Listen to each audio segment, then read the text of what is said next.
Pakilagay na naman pangalan. Hindi, wag na. Top 4 po, sige, top 5. Top 5 na lang daw, di top 3. Di makapili yung judges sa 3 lang. Gaganda nyo kasi.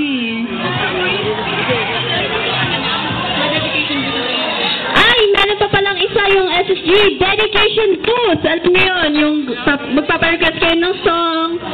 5 pesos. Mura lang yun. Ha?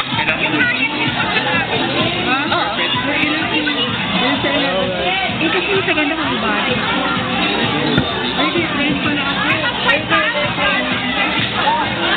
I don't know. Question and answer.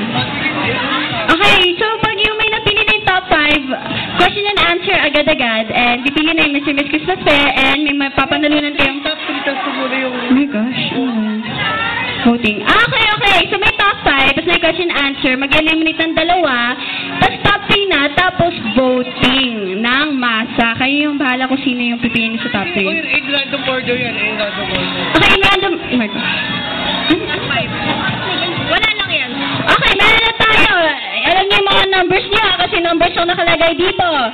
Okay. Simulan natin sa top 5. In no particular order to So simulan natin yung top 5 sa boys and girls.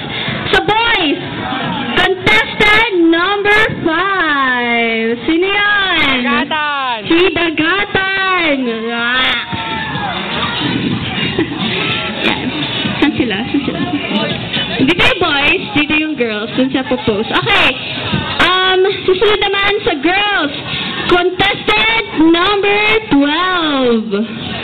Sino ba yun? Kundi si At.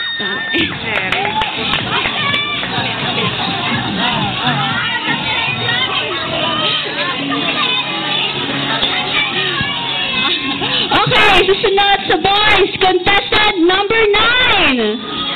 Sino yun? Si Rab. Contestant number 9.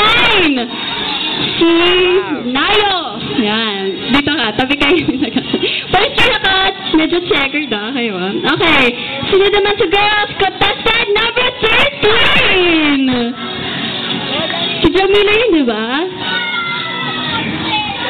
Ang taas na confidence mo, girl. Okay.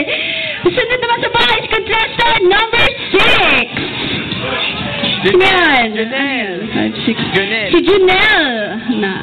Okay. Sino naman sa girls? Contestant number 8. Si Patricia Reyes. Alright. Alright.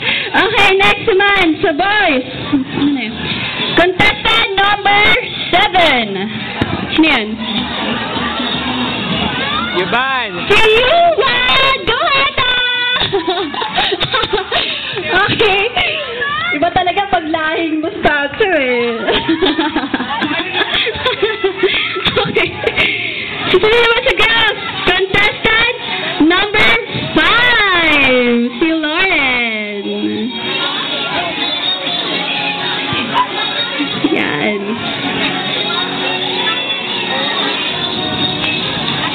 Meron pa. Hindi pa tapos. Apat tanong. Okay.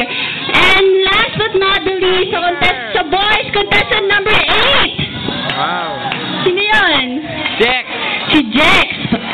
Nako, checkered. Nako, OP yata si Junelle dyan, ha? Pero, One Direction. Puro second. Okay. And then yung last contestant sa girls, contestant number 11. Si Roshni na. Parang kasi ganun damit mo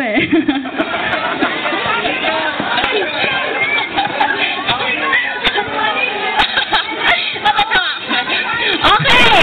Question and answer na. Tapos i-eliminate natin sa top.